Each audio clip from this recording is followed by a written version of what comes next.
Assalamualaikum warahmatullahi wabarakatuh. Perkenalkan, nama saya Arwin Puspita dengan NIM 230110500014. Di sini saya akan menjelaskan tentang kutipan dan daftar pustaka. Baik, sebelum kita masuk ke dalam pembahasan yang lebih lengkap, alangkah baiknya kalau kita mengetahui makna dari kutipan ataupun daftar pustaka itu sendiri.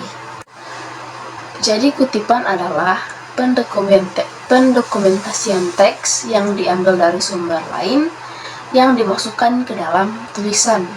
Sedangkan daftar pustaka adalah semua sumber yang digunakan dalam penulisan, baik yang diambil dari artikel, buku laporan, ataupun semua sumber dari media sosial.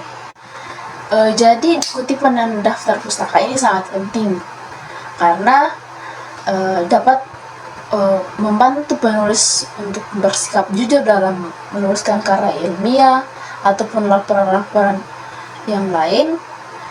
Dan juga kutipan dan daftar pustaka ini membantu kita untuk menemukan sumber-sumber baru. Jadi untuk lebih mengetahui makna dan pembahasan mengenai kutipan dan daftar pustaka, mari kita mendengarkan penjelasan yang satu ini. Sederhananya, kutipan adalah kalimat dan atau paragraf yang bukan berasal dari ide tulisan Anda sendiri. Biasanya seorang penulis atau pengarang menganggap tulisan orang lain sebagai bagian dari tulisannya sendiri. Kutipan dibedakan menjadi dua, yaitu kutipan tidak langsung. Contohnya yaitu penulisan pengambilan gagasan orang lain lalu menyusunnya dalam kalimat sendiri. Artinya penulis tidak menulis sama persis dengan kalimat asli yang dikutip. Penulis menyusun dan merangkum kalimat berdasarkan artikel atau sumber lain.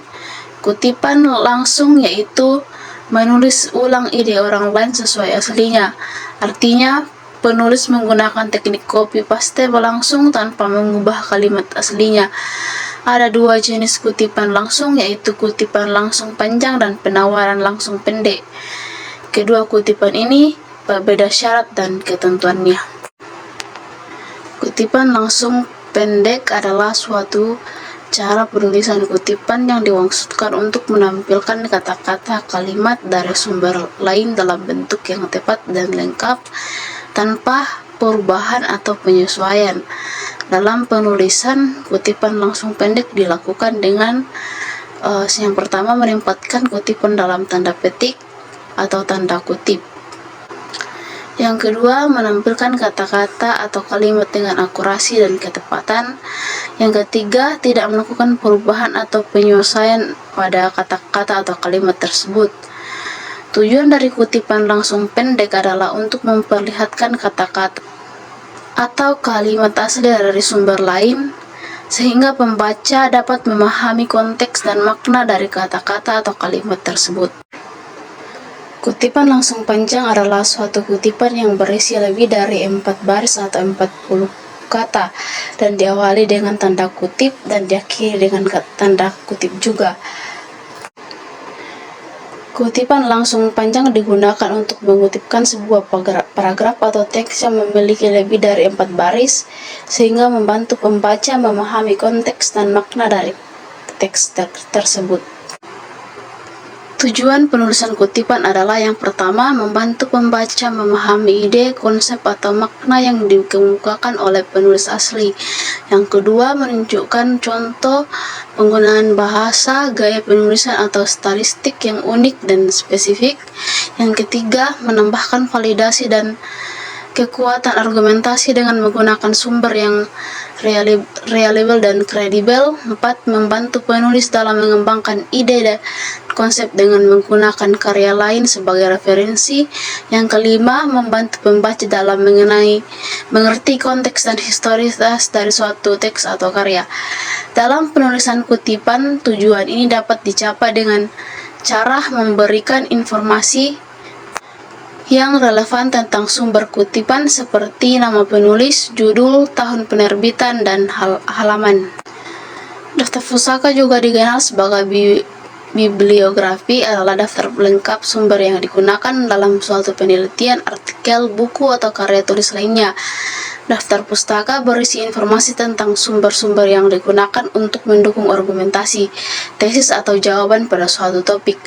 Namun perlu diingat bahwa daftar pustaka tidak hanya sekedar daftar sumber, tapi juga harus memuat informasi yang cukup tentang sumber tersebut seperti nama pengarang, judul, tahun terbit, volume, nomor halaman, lain-lain, dan harus disusun dengan format yang sesuai dengan pedoman yang digunakan.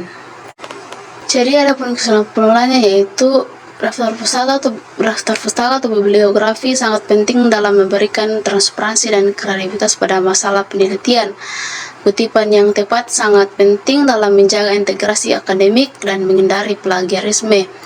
Dengan memahami pentingnya bibliografi dan kutipan, peneliti dapat memastikan bahwa karya mereka kredibel dan dipercaya dan transparan, yang penting untuk integritas dan reputasi akademik. Jadi itu telah tadi mengenai penjelasan kutipan dan daftar pustaka. Jadi saya perjelas kembali bahwa kutipan itu digunakan untuk menandai kata-kata, kalimat, atau paragraf yang diambil dari teks orang lain. Kutipan harus ditulis secara akurat. Kutipan harus disertai dengan referensi. Kutipan tidak boleh dikoplik dan harus diberikan hak cipta pada sumber asli. Dan daftar pustaka berisi informasi tentang sumber yang digunakan. Ya, dan daftar pustaka ini fungsinya yaitu membantu memahami dan memverifikasi informasi yang diperoleh. Dan manfaat yang lainnya yaitu menunjukkan rujukan yang digunakan oleh peneliti. Dan daftar pustaka itu harus disusun secara rinci dan sistematis dan berisi informasi yang akurat dan tepat. Sekian video dari saya. Mohon maaf apabila ada kesalahan kata yang digunakan dalam penjelasan materi kutipan dan daftar pustaka. Assalamualaikum warahmatullahi wabarakatuh dan terima kasih.